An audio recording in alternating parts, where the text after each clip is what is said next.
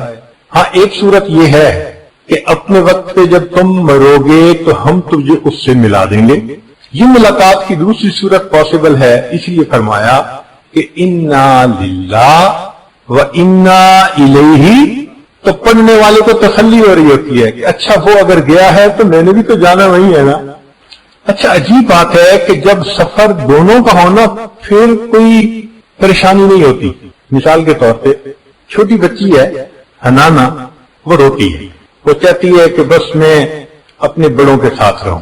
جب ایک دفعہ آنا تھا اس کو چھوڑ کے، اس نے تو رو رو کے بے حال ہو گئی، ترس آتا تھا اس کو دیکھ۔ ہم نے سوچا کہ بھئی ہم اس کو آئندہ اس طرح نہیں چھوڑیں گے، تو ہم نے اگلی دفعہ اس کے لیے بھی عمرے کی ٹکٹ کروا لی یا حج کی ٹکٹ تھی۔ مگر اللہ کی شان کہ ہماری سیٹ 3 دن پہلے کی تھی اور اس کی سیٹ 3 دن بعد کی تھی۔ اب اس کی ماں نے اس کو سمجھانا شروع کر دیا کہ ہم نے بھی جانے اور دادا ابو نے بھی جانے، فلاں نے بھی جانے، مگر ان کی فلائٹ پہلے ہے ہماری بعد میں، ہم بھی جا رہے ہیں۔ 3 دن اس بچی کو جب یہ سمجھاتے رہے تو ہم حیران ہوئے کہ اس بچی نے ایئرپورٹ پہ ہنستے ہوئے ہمیں الوداع کیا۔ وہ بچی جس نے پہلے ہنگامہ کیا تھا، سمجھ نہیں آتی تھی کہ اس کے آنسو کیسے روکیں، اب اس بچی نے اتنا اچھا بہیو کیا۔ ریزن کیا تھی؟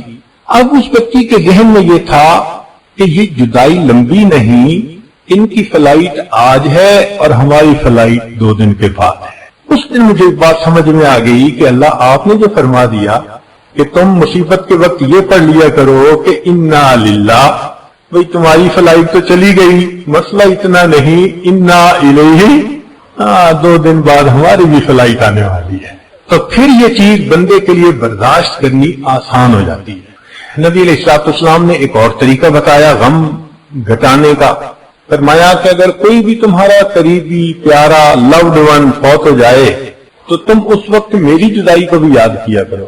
حدیث پاک اذا اصیب احدکم بمعصیۃ بمصیبۃ فلیذکر مصیبۃ بی، کہ جب تم میں سے کسی کو کوئی مصیبت پہنچے تو وہ میری جدائی والی مصیبت کو یاد کر لے، کیونکہ وہ مصیبت تو اعظم المصائب، بڑی مصیبتوں میں سے سب سے بڑی مصیبت۔ صحابہ رضوان کے لیے نبی علیہ السلام کی جدائی سے بڑی مصیبت اور کوئی نہیں تھی، اس سے بڑا دکھ نہیں تھا۔ اس لیے کسی نے کہا فاصبر لكل مصیبت وتجلدی واعلم بان المرء غیر مخلدی فاذا ذکرت مصیبتا ومصابها فاذکر مصابک بالنبی محمد۔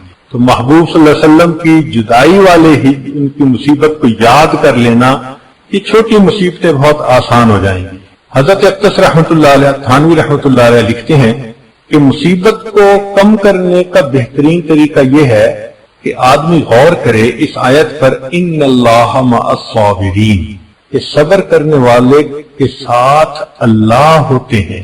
وہ فرماتے ہیں کہ اگر اس کا مراقبہ کر لے نا بندہ تھوڑی دیر بیٹھ کے کہ مصیبت تو آئی ہے، اگر میں صبر کر لوں گا اللہ میرے ساتھ ہو جائیں گے، تو اس بات پر انسان کا غم ہلکا ہو جاتا ہے۔ اور ہمارے مشائخ صوفیاء نے لکھا ہے کہ نبی علیہ السلام پر جب بہت مصیبت پریشانی آتی تھی اللہ تعالیٰ تسلیاں دیتے تھے، چنانچہ اللہ تعالیٰ فرماتے ہیں وَاصْبِرْ وَمَا صَبْرُكَ إِلَّا بِاللَّهِ وَلَا تَحْزَنْ عَلَيْهِمْ وَلَا تَكُ فِي ضَيْقٍ مِّمَّا يَمْكُرُونَ ان اللہ مع الذین اتقوا والذین هم محسنون. اور ایک جگہ فرمایا وَلِرَبِّكَ فَاصْبِرْ، اے میرے محبوب اپنے رب کی خاطر صبر کر.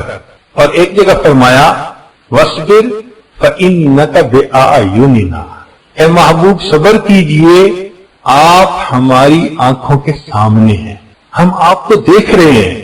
تو حضرت تھانوی رحمۃ اللہ فرماتے ہیں کہ جب مصیبت آئے تو بندہ یہ سوچے کہ اس حال میں اللہ محبت کی نظر سے مجھے دیکھ رہے ہیں تو وہ مصیبت آسان ہو جاتی ہے. جیسے کسی عاشق نے کہا تھا بجرم عشق تو امی کشند ہو غائیس، تو نیز برسر باما عجب تماشائی. اے محبوب تیرے عشق کے جرم میں مجھے قتل کیا جا رہا ہے، ذرا تو کھڑکی کھول کے جو ہے جھانک لے اور دیکھ لے کہ میں اس وقت تیرے نام پہ اپنے آپ کو قربان کر رہا ہوں. تو فرماتے ہیں کہ دنیا کے محبوب جو ہیں وہ یہ الفاظ کہتے ہیں، تو جو اللہ کے عاشق ہوں ان پر کوئی مصیبت آئے تو وہ تو پھر اس پہ پریشان نہیں ہوتے، اس کو من جانے باللہ سمجھتے ہیں. اس لیے کسی نے کہا تیرا غم بھی مجھ کو عزیز ہے، تیرا غم بھی مجھ کو عزیز ہے کہ وہ تیری دی ہوئی چیز ہے. تیرا غم بھی مجھ کو عزیز ہے کہ وہ تیری دی ہوئی چیز ہے. محبوب کا دیا ہوا غم بھی اچھا لگتا ہے بندے کو. ایک طریقہ غم کو ختم کرنے کا یا کم کرنے کا ہوتا ہے تعزیت کرنا. چنانچہ اگر کسی پہ مصیبت آئے تو دوسروں کا یہ کام نہیں ہوتا کہ بیٹھ کے ڈسکشن کریں، کمنٹس پاس آن کریں، بلکہ فرمایا کہ ایمان کا تقاضا یہ ہے کہ ایمان والے اس کے غم میں شریک ہوں اور اس کی تعزیت کریں. تعزیت کہتے ہیں فرصہ کے بات کہنا، تسلی کی بات کہنا. چنانچہ جس مسلمان پہ بھی کوئی غم مصیبت آئے، رشتہ دار، پڑوسی، قریب کے، کمیونٹی کے لوگ، ان کے اوپر لازم ہوتا ہے کہ وہ جائیں اور اس کو تسلی دلائیں.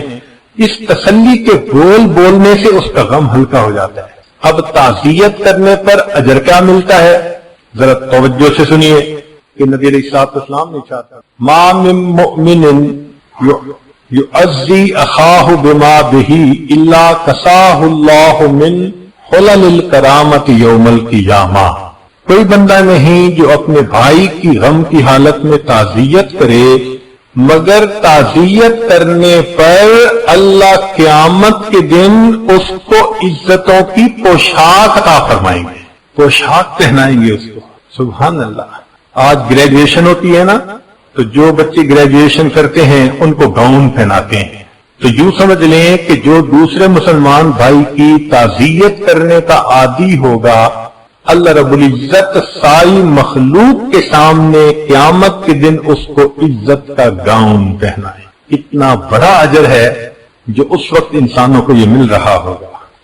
چنانچہ سیدنا عباس عنہ جب فوت ہوئے تو ایک بدوی آیا دیہاتی، اور اس نے عبداللہ ابن عباس عنہ کو تعزیت کی. تو تعزیت عجیب الفاظ میں کی، کہنے لگا اصبر نکن بک صابرین فانھا انما صبر الرعیت بعد صبر الراسی، کہ آپ صبر کریں کیونکہ آپ کے صبر پر ہم صبر کریں گے، اس لیے کہ رعیت کا صبر ان کے امیر اور حاکم کے صبر کے اوپر ہوتا ہے. خیر من العباس اجرک بعدہ، جو عباس عنہ کے جانے کے بعد آپ کو اجر ملا وہ ان سے تمہارے لیے زیادہ بہتر ہے. واللہ خیر منک للعباس، اور تمہارے سے زیادہ بہتر عباس کے لیے اللہ ہے جس کے پاس کہ وہ چلے گئے. تو مضمون کتنا پیارا تھا کہ آپ صبر کریں، اس لیے کہ بڑوں کے صبر کے اوپر چھوٹوں کا صبر ہوتا ہے.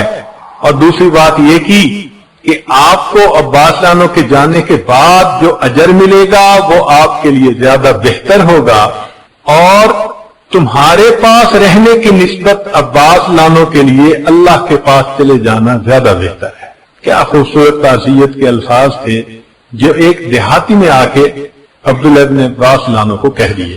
چنانچہ صبر ایک ایسا عبادت ہے کہ جس کا اجر دنیا سے ملنا شروع ہو جاتا ہے. کچھ عبادتیں تو ہے نا جن کا اجر آخرت میں ملے گا، یہ ان عبادات میں سے ہے کہ دنیا سے ہی شروع. چنانچہ اللہ تعالیٰ فرماتے ہیں بشر الصابرین، صبر کرنے والوں کو آپ بشارت دے دیجئے کیا کہ اولئک علیہم صلوات من ربہم ورحمہ واولئک هم المہتدون، ان کے اوپر اللہ کی طرف سے رحمتیں اور برکتیں ہیں، اور یہی لوگ ہیں جن کو اللہ نے سیدھے راستے کی رہنمائی فرمائی ہے۔ تو صبر کرنے پر اللہ کی رحمتیں اترتی ہیں، برکتیں اترتی ہیں، اور انسان کو سیدھے راستے کی رہنمائی ملتی ہے۔ اس لیے حدیث پاک میں ہے، یہ بات بڑی عجیب ہے، ممکن ہے کہ آپ میں سے بہت سارے دوستوں کے لیے نئی ہو۔ حدیث مبارکہ ہے، مجھے تو خود پڑھ کے بس مزہ آ گیا۔ نبی علیہ الصلوۃ والسلام نے ارشاد فرمایا کہ جو شخص مصیبت پر انا للہ پڑھے، مصیبت آنے پر، اچھا مصیبت سے مراد یہ نہیں کہ فوت ہو جائے کوئی، نہیں، بے شک کوئی فوت ہو جائے یا کاروبار میں کوئی نقصان ہو جائے یا کوئی بیماری آ جائے، کوئی اور پریشانی آ جائے، کسی بھی مصیبت پریشانی پر اگر کوئی انا للہ پڑھے، حتیٰ کہ نبی علیہ الصلوۃ والسلام تو چراغ کے گلہوں میں بھی انا للہ پڑھا کرتے تھے۔ سید راشدی کا نانا تشریف فرما ہے، ہوا کا جھونکا آیا اور چراغ بجھ گیا، نبی صاحب نے فرمایا انا للہ و انا الیہ راجعون۔ عائشہ لانے کا اے اللہ کے حبیب صلی اللہ علیہ وسلم، یہ انا للہ تو پڑھتے ہیں جب کوئی بندہ مر جاتا ہے؟ فرمایا عائشہ یہ انا للہ مصیبت پر پڑھا جاتا ہے، جس طرح بندے کی زندگی کا چراغ گل ہو جائے اس پر پڑھتے ہیں اللہ اجر دیتے ہیں، یہ روشنی کا چراغ اگر گل ہو گیا اس پر بھی اگر پڑھیں گے تو اللہ اجر عطا فرمائے۔ جو اللہ اتنا مہربان ہو کہ چراغ کے بجھنے پہ اجر دیتا ہے، وہ کیا پریشانی ہوتی ہے، چھوٹی سی بات ہے نا، معمولی سی، اس پر بھی انا للہ پڑھے تو ثواب ملتا ہے، سبحان اللہ۔ اب ذرا سنیے کہ جو مصیبت پر انا للہ پڑھے اس کے لیے اللہ تعالیٰ جنت میں گھر بنوا دیتے ہیں۔ جو مصیبت آنے پر صبر کرے تو کیا ہوتا ہے، اللہ تعالیٰ اس کے لیے جنت میں گھر بنا دیتے ہیں۔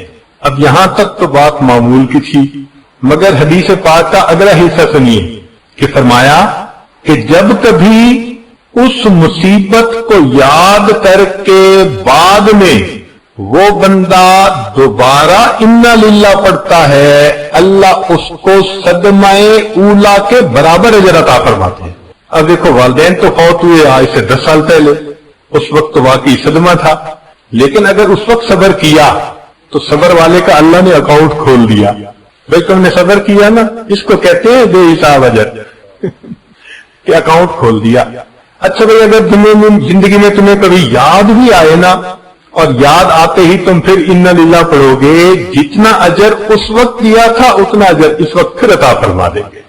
سبحان اللہ، سبحان اللہ۔ عجیب مضمون ہے کہ اس کو پڑھ کے تو بندہ حیران ہو جاتا ہے۔ اب جو جتنی مرتبہ یاد آئے اتنی مرتبہ پڑھے۔ اب دیکھیں ماں تو پتہ نہیں اپنے بیٹے کو ہزاروں دفعہ یاد کرتی ہے، کتنا اجر پاتی ہوگی وہ، ذرا غور تو کریں۔ ایک حدیث مبارکہ میں ہے کہ جب بندہ فوت ہوتا ہے، نماز اس کے دائیں جانب، زکوٰۃ بائیں جانب، احسان اس کے اوپر سایہ کر لیتا ہے۔ صبر کہتا ہے کہ اس ساتھی کو ہر صورت عذاب سے بچانا ہے، اگر تم میرے ساتھ رہے تو ٹھیک، ورنہ میں اکیلا ہی اس کو عذاب سے بچانے کے لیے کافی ہو جاؤں گا۔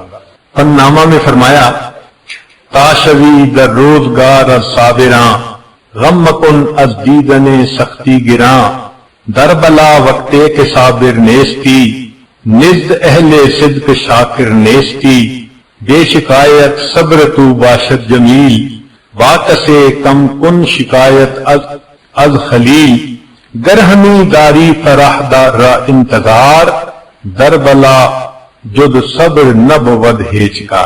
اگر تو چاہتا ہے کہ اللہ رب العزت کے ہاں سے تیرے لیے فرح آئے، خوشی آئے، اور اس کا تو انتظار کر رہا ہے، تو تجھے چاہیے کہ صبر کر، اس لیے کہ ان مع العسر یسرا۔ اسی حدیث کو واقع ہے کہ جب کوئی بندہ بیمار ہوتا ہے تو اللہ تعالیٰ فرشتوں کو فرماتے ہیں کہ دیکھو میرا یہ بندہ بیمار ہو گیا، جو صحت کے زمانے میں یہ معمولات کرتا تھا اب یہ نہیں کر سکے گا، تم اس کا اجر اسی طرح لکھتے رہنا، اسی طرح لکھتے رہنا۔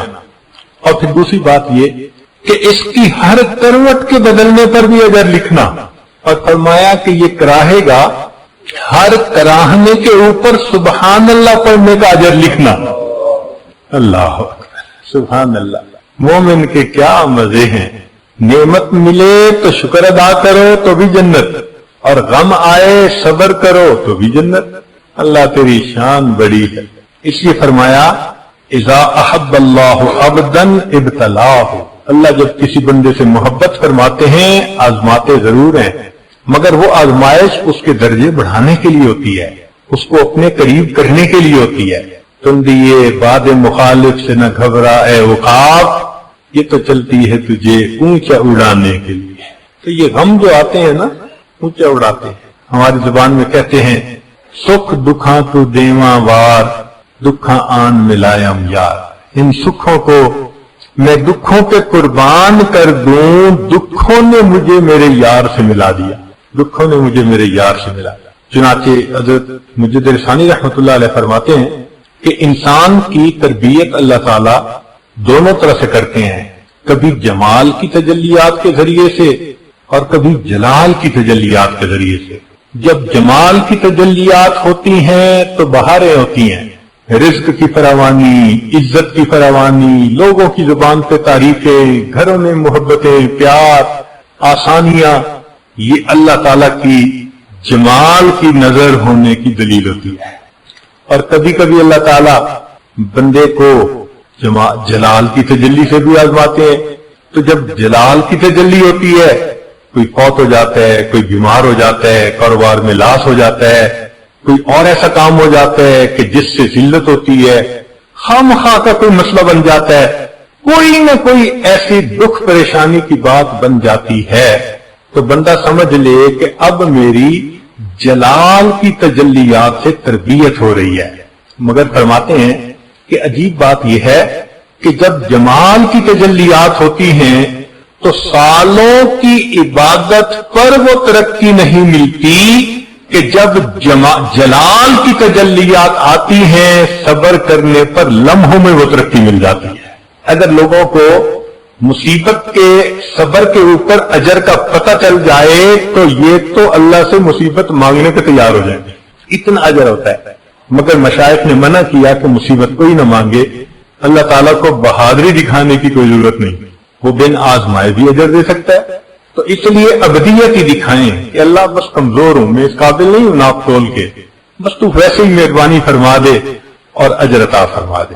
چنانچہ غم کم کرنے کا ایک طریقہ کہ بندہ یہ سوچے کہ میرے گناہوں کی میل دھوئی جا رہی ہے۔ جیسے ماں بچے کو دیکھتی ہے کہ اس کے جسم پہ نجاست لگ گئی، بدبو آ رہی ہے، تو ماں سے برداشت نہیں ہوتا، بچے کو اٹھا کے لے جاتی ہے۔ اب بچہ رو رہا ہوتا ہے مگر وہ اس کا رونا برداشت کرتی ہے، پانی ڈال کے دھوتی ہے، چاہے سردی کا موسم ہو چاہے کچھ ہو، اور جب بچہ دھل جاتا ہے پھر اس کو پاؤڈر خوشبو لگا کے اچھے کپڑے پہنا کے لاتی ہے تو دیکھنے والے اس کو گود میں لے لیتے ہیں۔ یہی معاملہ اللہ رب العزت بھی بندے کو دیکھتے ہیں کہ میرے بندے نے یہ خطا کی، یہ گناہ کیا، یہ گناہ کیا، اب میل زیادہ ہو چکی، اب اس کو صابن لگانے کی ضرورت پیش آ گئی، تو پھر اللہ تعالیٰ غم کا صابن بھیج دیتے ہیں۔ تو اس وقت بے صبری کا مظاہرہ نہیں کرنا چاہیے، ورنہ جو بے صبری کا مظاہرہ کرتا ہے اللہ پہلے سے بڑی مصیبت بھیجتے ہیں، اور بے صبری کرتا ہے اس سے بھی بڑی مصیبت آتی ہے۔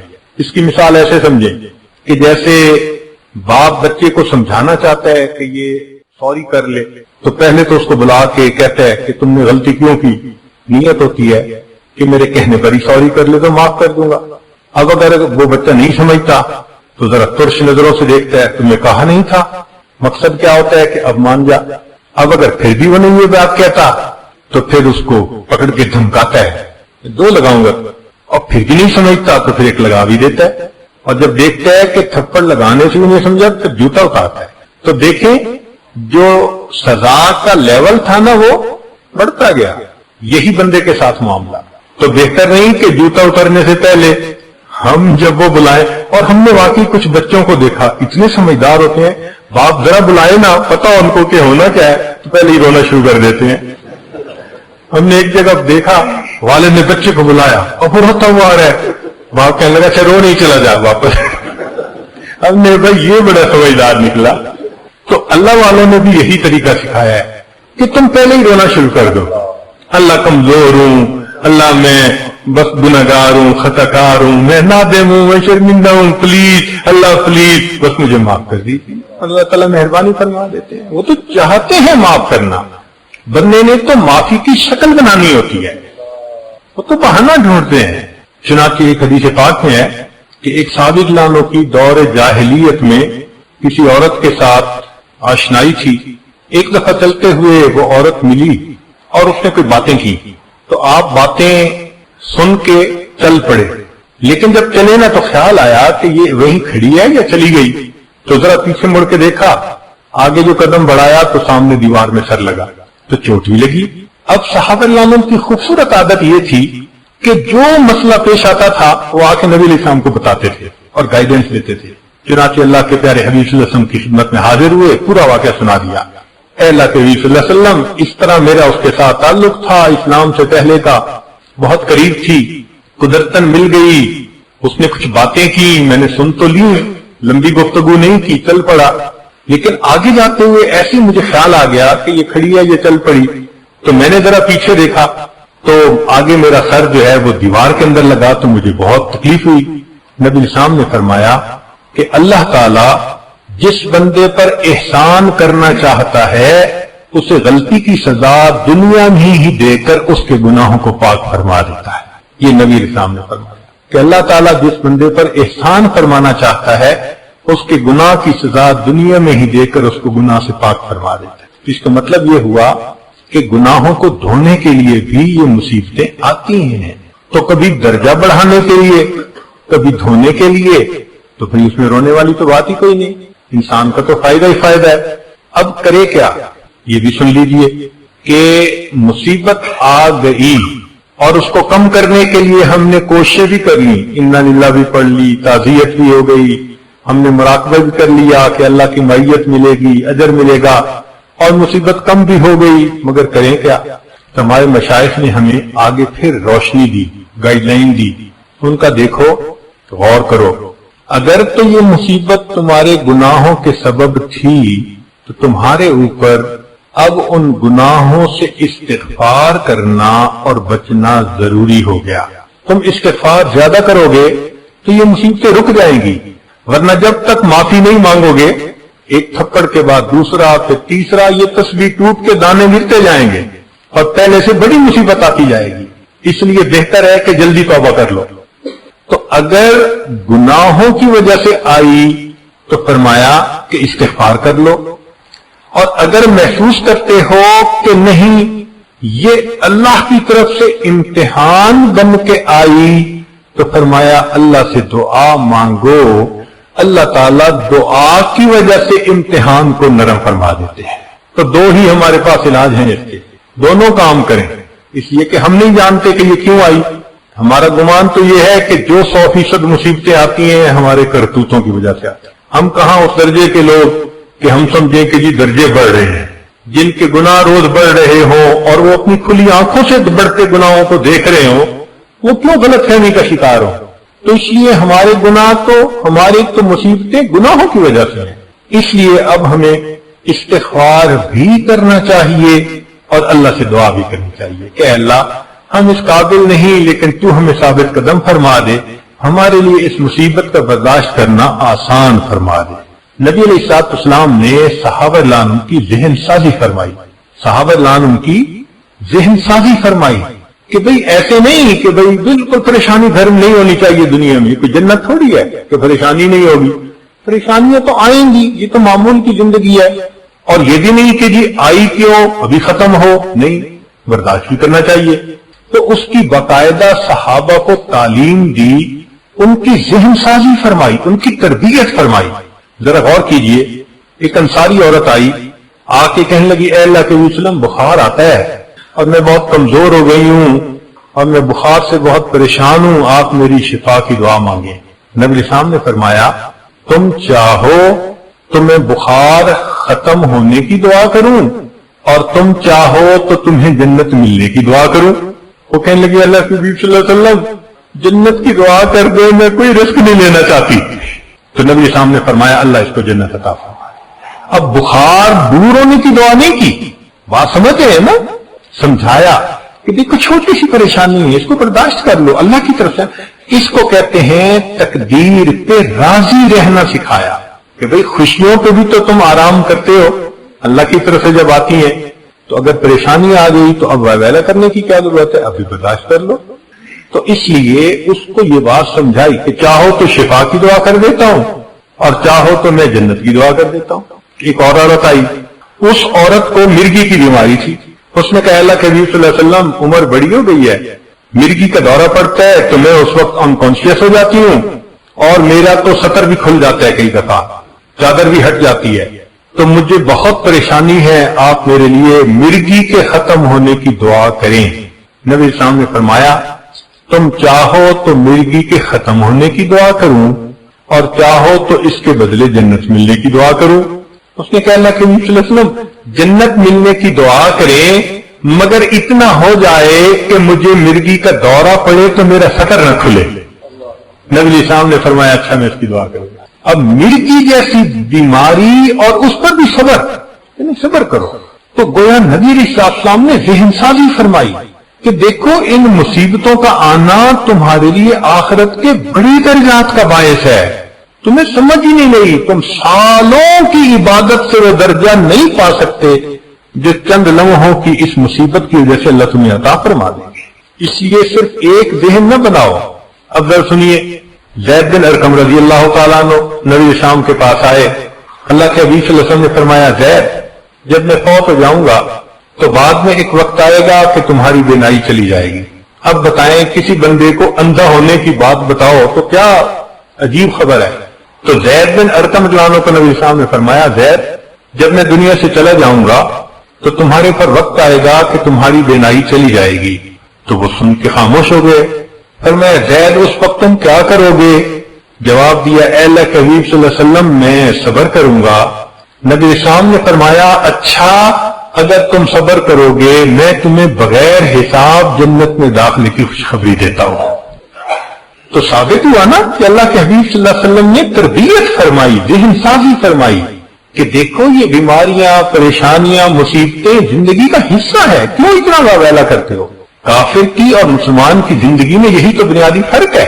تو کافر ہوتا ہے چھوٹی بات پہ ہنگامہ کر لینا، کیا ہو گیا کیوں ہو گیا، اس لیے کہ اس کا تو کوئی پروردگار نہیں ہے، وہ تو مانتا نہیں ہے کسی کو، اور ہمارا تو پروردگار ہے اور حالات کو لانے والا وہی ہے، وہ مغیر الاحوال ہیں، تو اس لیے ہمیں صبر کرنا چاہیے۔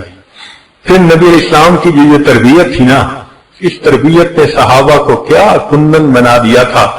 ذرا سن لیجئے کہ سیدنا معاذ رضی اللہ تعالیٰ عنہ ان کو طاعون کی بیماری ہو گئی۔ اب یہ جو طاعون کی بیماری ہے نا، اس میں انسان کا گلا جو ہے نا یہ گھٹتا ہے، درد ہوتی ہے۔ تو معاذ رضی اللہ عنہ کو جب طاعون کی بیماری ہوئی اور اس کا گلا گھٹتا تھا تو وہ اونچی آواز سے کہتے تھے اللہ تو جتنا چاہتا ہے میرا گلا گھونٹ لے، تیری عزت کی قسم تو جانتا ہے میں ابھی بھی تم سے محبت کرتا ہوں۔ اللہ محبوب صلی اللہ علیہ وسلم کی تربیت کیا کام آئی کہ اللہ تو جتنا چاہتا ہے میرا گلا گھونٹ لے، تیری عزت کی قسم میں ابھی بھی تم سے محبت کرتا ہوں۔ سبحان اللہ، سبحان اللہ کو کتنا پیار آتا تھا، ان پہ کتنا پیار آیا ہوگا کہ اس بیماری اور اس حال میں یہ میرا بندہ کہہ رہا ہے میں اس حال میں بھی تجھ سے محبت کرتا ہوں میرے اللہ۔ اللہ اکبر۔ مرد تو مرد تھے، عورتوں کے بھی دل نبی علیہ الصلوۃ والسلام نے بہت بڑے بنا دیے تھے۔ ام سلیم رضی اللہ تعالیٰ عنہ عورت ذات ہیں، خاوند پردیس میں ہے، پیچھے بیٹے کی ولادت ہوئی، اور جب جس رات خاوند نے پہنچنا تھا چند گھنٹے پہلے بیٹے کی وفات ہو گئی۔ اب بتائیں ماں بیٹے کی وفات پر کیا کرتی ہے؟ کوئی پوچھ کے روتی ہے تو شور مچ جاتا ہے، اس کے تو آنسو اس کے قابو میں نہیں ہوتے، مگر یہ وہ صحابیہ تھی کہ جس کو نبی علیہ السلام کا پڑھایا ہوا سبق یاد تھا، تو جانتی تھی کہ صبر کے اوپر اجر ملتا ہے۔ اب اس نے سوچا میں رہوں گی، میرا خاوند پردیس سے آئے گا اور آتے ہی اسے بچے کی موت کی خبر ملے گی تو وہ مسافر پہنچتے ہی پریشان ہوگا اپنے گھر پہ، تو اس کا دل دکھے گا، تو میں بیوی کا کیا فائدہ۔ اس نے بیٹے کی وفات کی بات کو اپنے دل میں رکھا، نہلا دیا، بچے کے اوپر کپڑا ڈال دیا اور خود بن سنور کے تیار ہو گئی. ذرا غور کیجئے, میاں آئے, پوچھا میں اتنے مہینے پہلے گیا تھا تو آپ اس وقت حاملہ تھیں, کیا بنا؟ اللہ نے بیٹا دیا تھا. ان کا بیٹا کہاں ہے؟ کہنے لگا بڑا پرسکون ہے. اب پرسکون کا لفظ ایسا کہہ دیا جو زو مانا تھا کہ خامن سمجھا سویا ہوا ہے, چلو بھائی رات کا وقت ہے, صبح اٹھیں گے تو ملاقات کر لیں گے. اور وہ تو کہہ رہی تھی کہ پرسکون ہے, مرنے کے بعد پرسکون ہو جاتا ہے بچہ. تو خامن کو نہیں اندازہ ہوا, چنانچہ انہوں نے کھانا کھایا. پھر رات کا جو وقت تھا میاں بیوی نے بات چیت کی, حتیٰ کہ اس رات وہ اکٹھے بھی ہوئے, ملے بھی صحیح. ذرا تصور کیجئے جس ماں کے بیٹے کی لاش چارپائی پہ سامنے پڑی ہو, کیا سینے میں دل ہے اس کا کہ اپنے خاوند کی خوشی کی خاطر وہ اپنے خاوند کے ساتھ وقت گزار رہی ہے. اس کا دل تو رو رہا ہوگا نا اندر سے, بچے کی جدائی پہ اس کے دل کی کیا حالت ہوگی. قربان جائیں صحابیات نے نبی اسلام کی تعلیمات کو کیسے قبول کیا. چنانچہ جب خاوند اپنی ضرورت سے فارغ ہو گیا, ریلیکس ہو گیا, سو بھی لیا, صبح اٹھا تو صبح مسجد میں جانے سے پہلے وہ پوچھتی ہیں اگر کوئی آدمی کسی کو امانت دے اور پھر کچھ عرصے کے بعد واپس مانگے تو کیا کرنا چاہیے؟ اس نے کہا بھائی امانت دے اور واپس مانگے تو واپس دینی چاہیے. کہنے لگے خوش ہو کے دینی چاہیے یا غمزدہ ہو کے؟ ان کا خوش ہو کے دینی چاہیے. کہنے لگے اچھا. پھر اللہ نے بھی آپ کو بیٹے کی امانت عطا فرمائی تھی, اللہ نے آپ کے پہنچنے سے کچھ دیر پہلے وہ امانت واپس لے لی. آپ بخوشی جائیں اپنے بیٹے کو قبر میں ڈال کر اللہ کی امانت اللہ کے سپرد کرائیں.